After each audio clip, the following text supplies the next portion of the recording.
quando parte la sigla.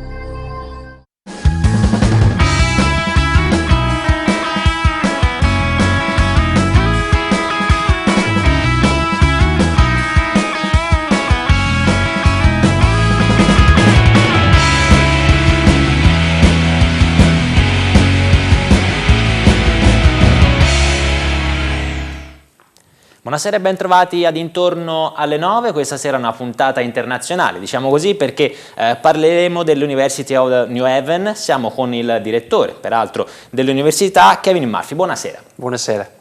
Parleremo quindi di questa istituzione che è a Prato dal 2012, questo Ateneo americano che appunto nel 2012 è arrivato a Prato. Peraltro quella pratese è l'unica sede all'esterno dell'America dell'università. La prima domanda per rompere il ghiaccio è d'obbligo: perché con un intero mondo a disposizione avete scelto Prato? Ecco, bella domanda, mi hanno fatto tante persone anche qui a Prato.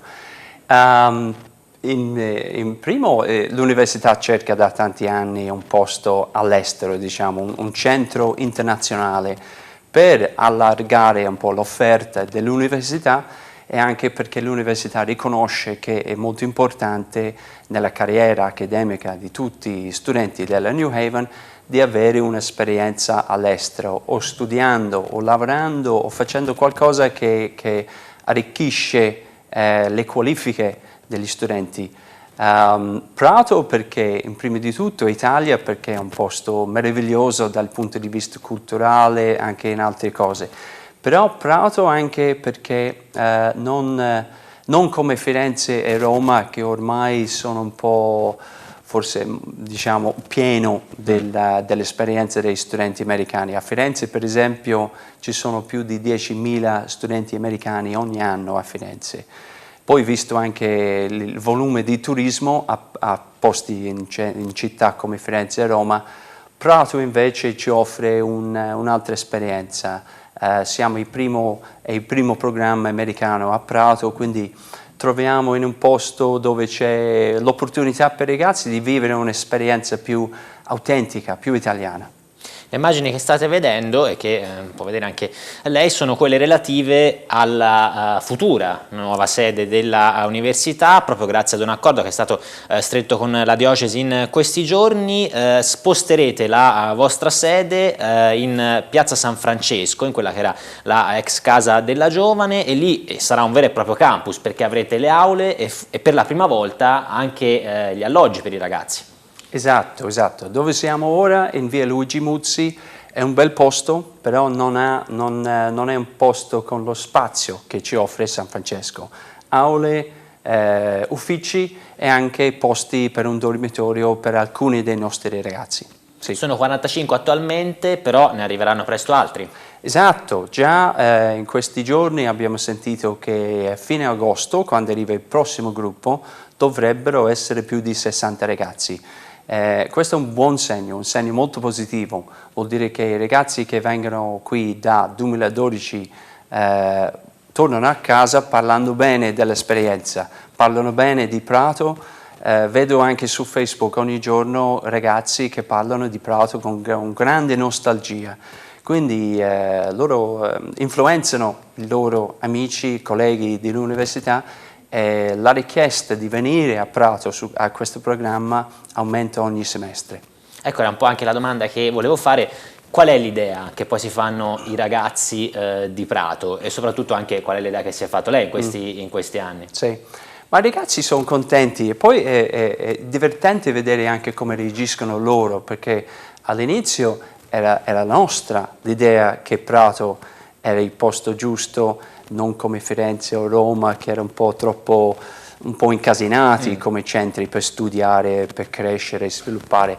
Però abbiamo visto dopo poco qui, ogni gruppo di ragazzi, dopo una giornata a Firenze, che ovviamente ci vuole poco arrivare a Firenze, 20 minuti in treno, dopo una giornata a Firenze o Roma, parlano così, dicono andiamo a casa, e vengono a Prato e si sentono molto bene a Prato, sentono che non c'è il turismo, non c'è la folla che si trova in certi centri, si trovano molto bene ovviamente come noi vivono il centro storico di Prato, che non sembra una città di 200.000 persone, sembra un posto molto più ristretto, molto più intimo.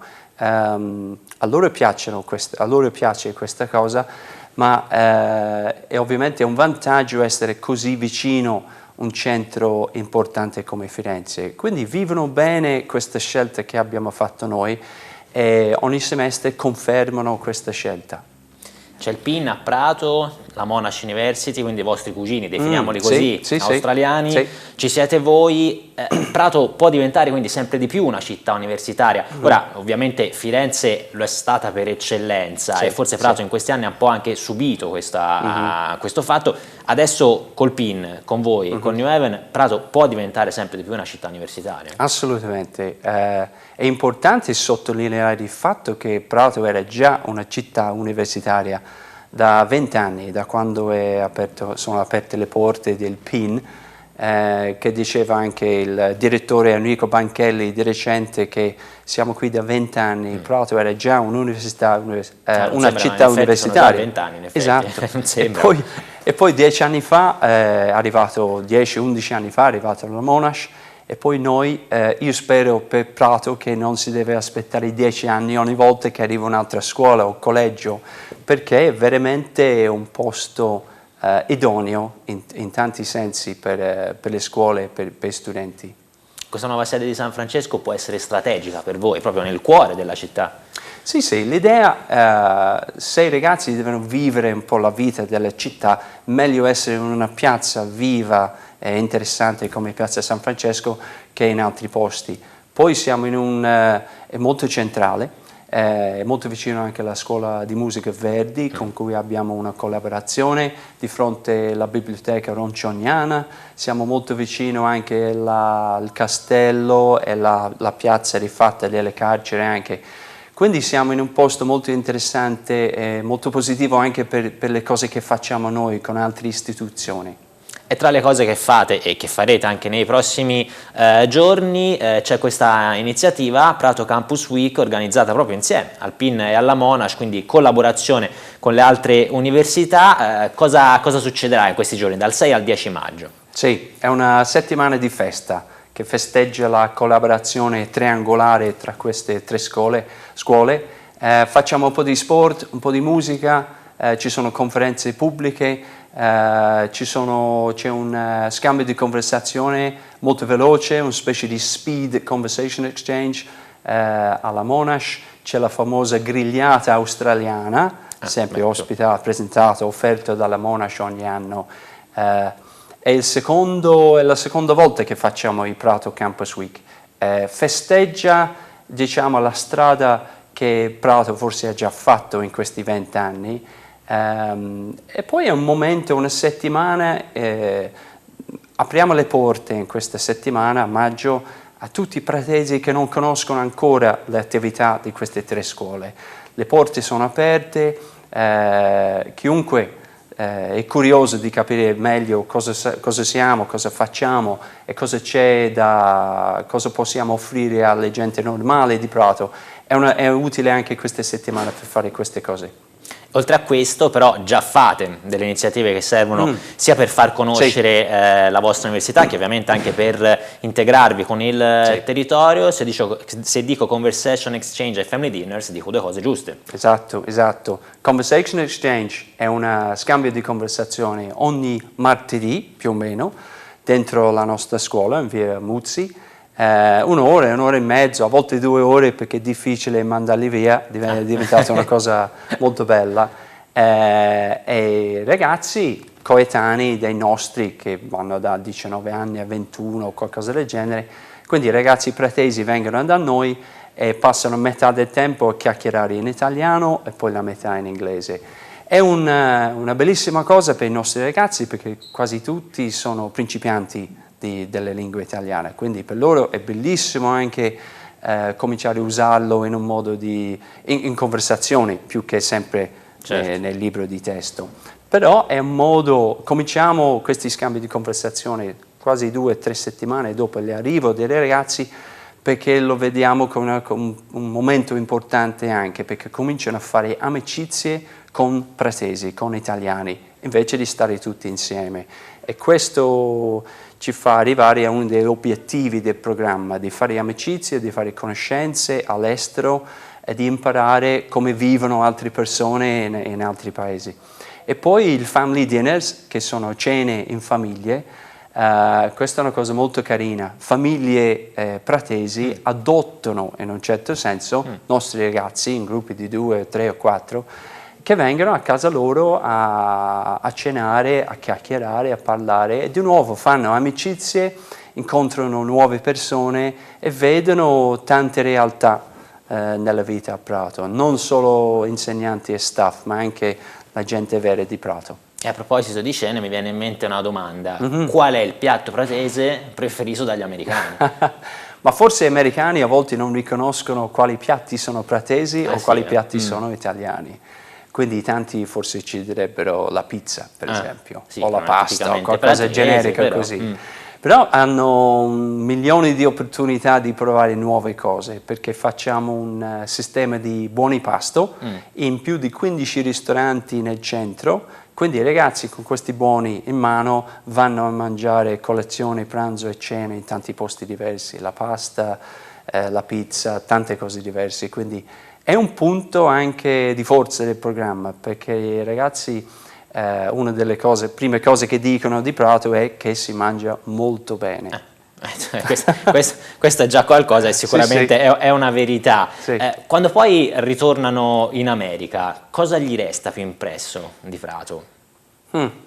Forse una delle cose, a parte il cibo, e forse anche il clima, perché so che un paio di settimane fa nello stato di Connecticut, da dove vengono questi ragazzi, nevicava di nuovo, quindi quando lo vedono su Facebook sono contenti di essere qui. Infatti li vediamo sempre girare in mezze maniche e pantaloncini, un po' li invidiamo, perché ma anche a gennaio girano così, e quando dico ma non ti fa freddo, dicono no, perché a casa è peggio ancora. No, a parte questo, a parte gli scherzi, loro apprezzano il fatto che la vita in città è alla misura dell'uomo, possono camminare, possono andare sul Lungo Bisenzio, fare trekking, non vivono in macchina, non vivono online, è un'esperienza molto umana e molto diretta, e ovviamente quando sono qui gli mancano le famiglie, gli amici, però qui trovano, tra amici di scambio di conversazione, famiglie pratese e noi, trovano un'altra casa. E tanti ragazzi, infatti una bella prova di questo è che 5 ragazzi che erano qui nell'autunno del 2012 stanno per tornare quest'agosto per autunno 2014, quindi ci sono ragazzi che dopo un paio di anni tornano da noi. E nella nostra Conversation Exchange purtroppo siamo quasi arrivati alla fine, ne approfitto per fare un'ultima domanda. 2 anni ormai che siete a Prato, sembra di capire un'esperienza già molto positiva, il fatto che arriveranno altri ragazzi vuol dire che vi state espandendo, quindi il vostro obiettivo è espandervi ulteriormente rimanendo a Prato. Esatto, abbiamo fatto un impegno per stare a Prato per tanto tempo, il contratto per San Francesco per esempio in sé è una cosa molto lunga. 9 anni. 9 anni, sì, 9 più 9 diciamo, quindi io vedo già 18 anni, perché è un impegno lungo, l'idea è di crescere, però anche di far crescere anche l'offerta ai ragazzi, di coinvolgere i ragazzi di più nella vita di Prato e di far entrare più anche i pratesi in quello che facciamo, quindi ci sono altre cose da fare ancora. E una di queste sicuramente sarà, come abbiamo già detto, Prato Campus Week dal 6 al 10 maggio, un'opportunità anche per i pratesi per capire e conoscere meglio appunto questa vostra università. Il tempo è davvero finito, io ovviamente ringrazio Kevin Murphy di averci fatto compagnia, di averci spiegato anche di cosa si occupa la vostra università, e ringrazio ovviamente voi a casa di averci seguito, grazie e buon proseguimento di serata. Buonasera Murphy.